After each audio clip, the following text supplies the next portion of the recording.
Hey, what's up, everybody? It's Kai Foresight. Doing I say now today. I just built my custom mechanical keyboard and it has Gateron yellows and it is looped and filmed. That's all I gotta say, and I'm struggling. I have decided to go for some Artisans to, add more personality to the keyboard, and I decided to go for the Dwarf Factory Viking novelty keycaps, which I have the axe and also the double sword variant. And also we have this SP Star Moon Surface keycap. There's some sparkles on it. It's pretty cool, I guess.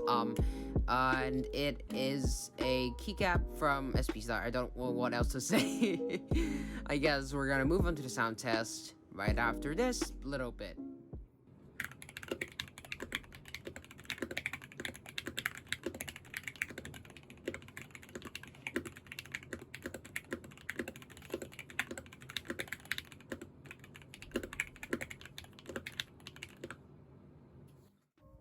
Anyways, that's the end of the video. Thanks for watching. I'll see you next time, probably in a Minecraft video, which is gonna be really normal. See ya!